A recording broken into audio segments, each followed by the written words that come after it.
Okay, good morning everyone. Good morning, ma'am. Good morning. How are you? We are fine, ma'am. Okay. पहले जितना भी question करवाया गया सभी को समझ में आ गया ना? Yes, ma'am. बेटा समझ में तो आ जाता है लेकिन उसको रिवीजन करना पड़ता है, ठीक है? Yes. पता चले कि हम पढ़ाते जाए तुम लोग पीछे से बुलाते जाओ, वो चीज नहीं करना है, ठीक है? हम आगे पढ़ा रहे हैं तो पीछे मुड़ के देखना जरूर कि हाँ मुझे याद है कि नहीं, मुड़ के मतलब ऐसे नहीं बुक में, ठीक है? और लिख के। ओके, अभी हम आते हैं बेसिक ज्योमेट्रिकल आइडियाज। ये बेसिक ज्योमेट्रिकल आइडियाज होता क्या है? नहीं पता? नहीं पता होगा। बेसिक ज्योमेट्रिकल आइडियाज में सबसे पहले मैं इंट्रोडक्शन तुम लोगों को दे देते हैं, फिर तो चुटकियों में क्वेश्चन सॉल्व करोगे आप लोग।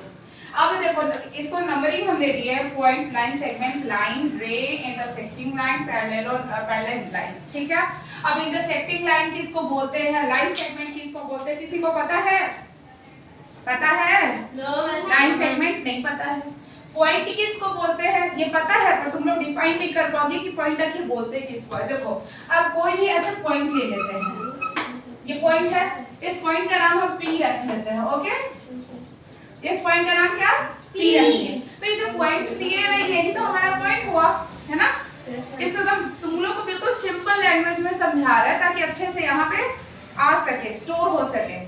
कहते हैं ना कि हम पढ़े तो है पर याद नहीं आ रहा है, तो कहीं ना कहीं हम लोग जैसे होता है ना इस तरीके से दो बक्सा है, ठीक है? और कपड़े हम लोग क्या करते हैं ना, कोई लोग हर घर में ये कहानी दोहराता है कि कपड़े धोए और इस तरीके से अलमीरा पर रख दिए, अलमीरा में इसको ना तरीके से नहीं रखेंगे और नहीं रखने के कारण क्या हुआ कि हमारी मेमोरी से वो हटते जाता है, वो समझ में नहीं आता। और कोई रहता है कि पूरे लेवल से तरीके से सलीके से सीखता है, तो सलीके से सीखा हुआ चीज वो समझ में आता है, हमेशा याद रह जाएगा। लेकिन इस टाइप का रहेगा वो नहीं याद आएगा, लगेगा मैं पढ़ा तो हूँ पर याद नहीं आ रहा। इसलिए बिल्कुल सिंपल लैंग्वेज में तुम लोग को बता रहा है। ओके, यहाँ पे देखो पॉइंट तो हो गया। ओके, नाउ अब क्या है, लाइन सेगमेंट। तो लाइन सेगमेंट कुछ इस तरीके से रहता है, देखो इस तरीके से ये लाइन हो गया, ये एक एक्यूरेट वैल्यू एक्यूरेट पता चले जैसे 4 सेंटीमीटर का ये लाइन सेगमेंट है। ओके, इसका नाम रख दिए ए बी। अब इसको लिखना कैसे है, तो ए बी और ऊपर ऐसे लाइन दे देना है। ओके, तो लाइन सेगमेंट का ये साइन है, इस तरीके से ए बी लिख के जो भी नाम है उसके ऊपर में इस तरीके से लाइन आ जाएगा, ये लाइन सेगमेंट हो गया। ओके, क्लियर है, समझ में आ रहा है ना? Yes, ma'am. अब बोल रहे हैं लाइन, ठीक है? तो लाइन का मींस क्या हो गया, ये जो है ना अनलिमिटेड, ये अनलिमिटेड इधर भी जा रहा है और इधर भी जा रहा है, इसका कोई स्टॉपेज नहीं है, अनलिमिटेड है, उसको क्या बोलेंगे, लाइन। इसका कोई लिमिट नहीं है, ठीक है? लाइन सेगमेंट में तो क्या था कि लिमिट था 4 सेंटीमीटर 5 सेंटीमीटर, चाहे हम जितना भी करें। लाइन में कोई लिमिट नहीं, जब एरो दोनों साइड चल रहा है इट मींस उसका कोई लिमिट नहीं है, अनलिमिटेड, ठीक है? लाइन हो गया। ओके, रे क्या होता है, रे इट मींस स्टार्टिंग पॉइंट तो पता है पर एंडिंग पॉइंट नहीं पता है। फॉर एग्जांपल टॉर्च का लाइट हम ले लेते हैं, ठीक है? टॉर्च का लाइट कहाँ से स्टार्ट होता है ये तो मुझे पता है, तुम लोगों को भी पता है कि यहाँ से स्टार्ट हो रहा है टॉर्च का लाइट, पर कहाँ तक जा रहा है उसका कोई सीमा नहीं है, ठीक है? वो हो गया रे।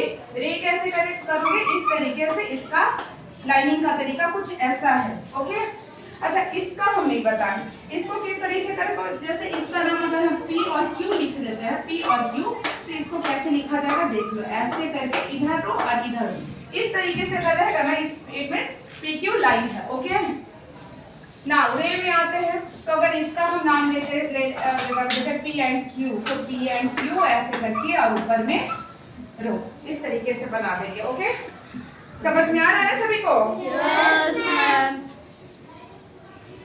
ओके, अब है इंटरसेक्टिंग लाइन। इंटरसेक्टिंग का मतलब क्या हो रहा है, इंटरसेक्टिंग मींस ऐसे क्रॉस, है ना, एक दूसरे को काट रहा है। इंटरसेक्टिंग मींस ऐसे, समझो एक पॉइंट है जिससे कट रहा है, ठीक है? वो इंटरसेक्टिंग लाइन होते हैं। इसका नाम भी हम लोग लिख सकते हैं इंटरसेक्टिंग लाइन का, जैसे एक P पॉइंट है, इस पे P पॉइंट पे एक लाइन से दूसरे लाइन को काट रहा है, ठीक है? पैरेलल लाइंस, पैरेलल लाइन से क्या है, ये जैसे ट्रेन का पटरी हो गया ना, ये चाहे जितना भी दूरी पे जाए एक दूसरे से नहीं मिल पाएगा, नहीं मिल पाएगा, तो ये हो गया पैरेलल लाइन। इन दोनों का डिस्टेंस बिल्कुल क्या है, इन दोनों लाइन का डिस्टेंस बिल्कुल समान है, जैसे ट्रेन की पटरी देखते हो ना, बिल्कुल समान रूप से चलते रहता है ना, दोनों लाइन बिल्कुल इक्वल डिस्टेंस होता है दोनों का। ओके, तो 6 ही आ गया। ये इतना लिख लो, अपने रफ में लिखो, पेन में सुंदर हैंड राइटिंग में लिख लो।